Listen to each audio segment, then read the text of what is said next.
Welcome to podcast 7. Today I'd like to talk about separation.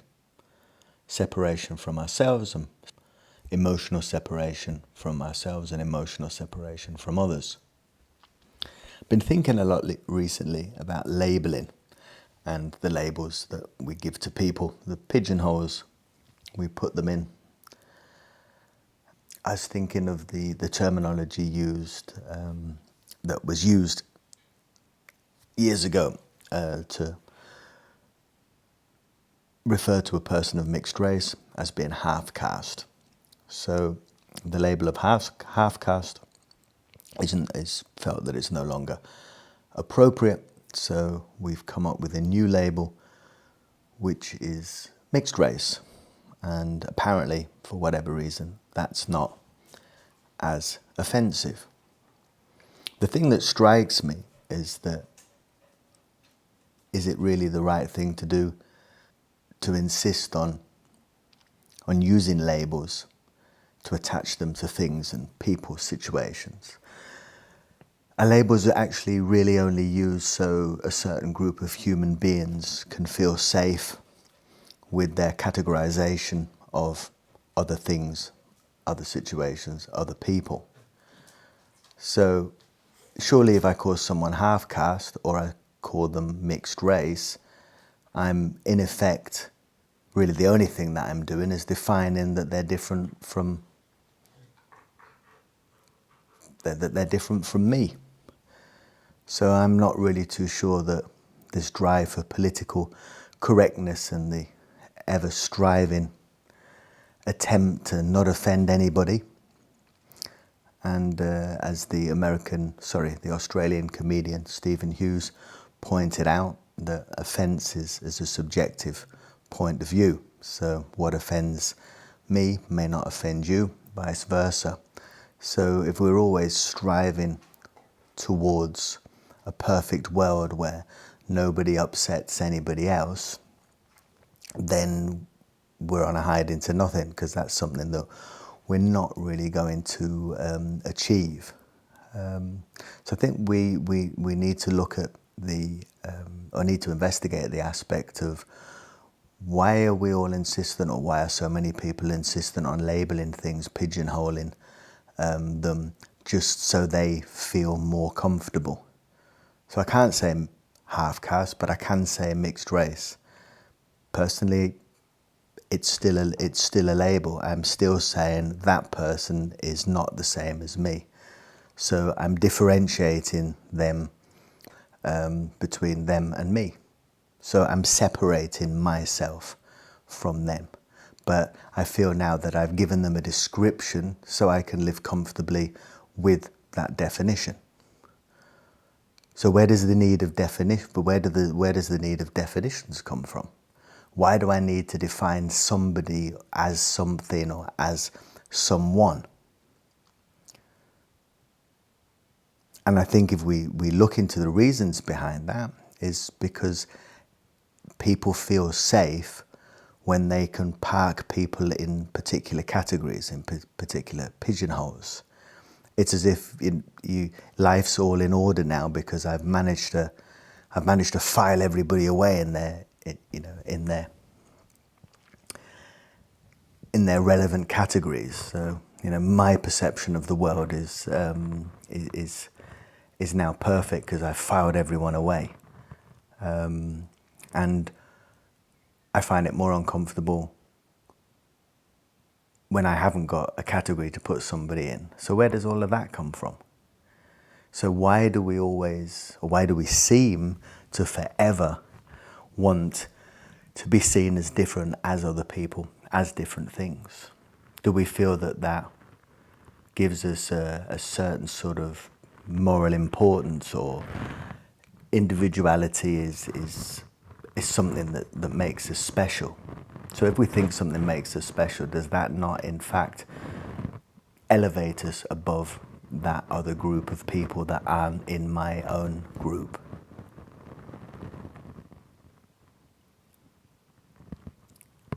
And if I feel I belong to a particular group, what about everybody that doesn't belong to that group? Am I morally elevating my own status as I belong to a group? Am I elevating myself above the non-members of that group, regardless of what the group is and regardless of how ridiculous it is? And at the same time, when I feel that I belong to a particular group, or I'm in a particular pigeonhole, or I tick certain boxes, then I'm actually separating myself emotionally from non-members of my pigeonhole group, posse, whatever people sort of refer to. And I think that's the key. Inevitably, we're all one. We all come from the same place. We're all made up of the same matter. We're basically energy bodies that have been coated in skin, and we interact. So imagine an interaction between somebody that is just the same as you. No prejudice, no pigeonholing, no definitions, just two people. Surely that's got to be a better basis than starting something on a basis of I'm this, you're that. Oh, my team's Bayern Munich. Oh, my team's Borussia Dortmund. Oh, well, that's a difference. Well, really, that's not a difference. It's the love of football which brings us together. Same with religions. Oh, my God's better than your God. Well, not really. Religion is very, very limited in lots of ways, in my opinion. Really, above religion is the truth. So I think often of people that are very religious as fanatical followers of a particular football team. And really the truth is not the football team or not the individual football teams, but the love of football. So, because that's what we share, that's what we have in common.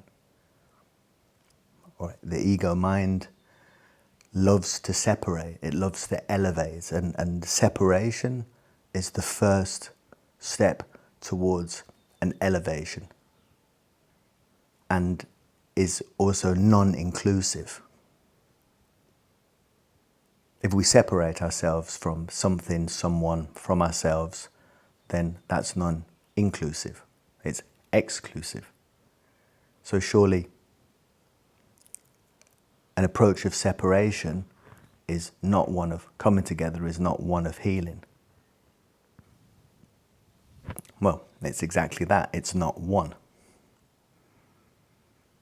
So watch yourself. Observe yourself.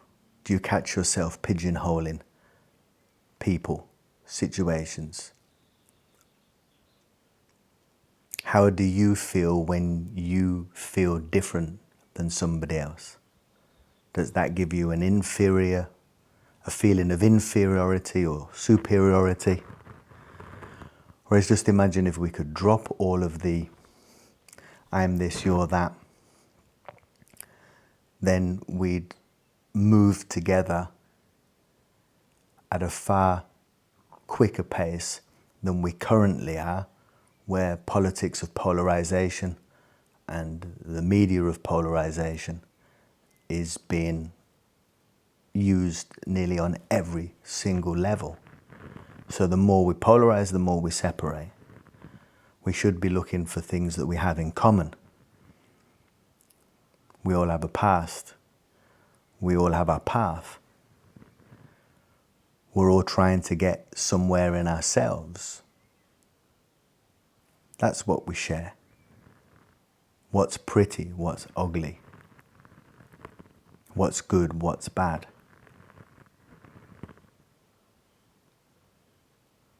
Judgment is separation.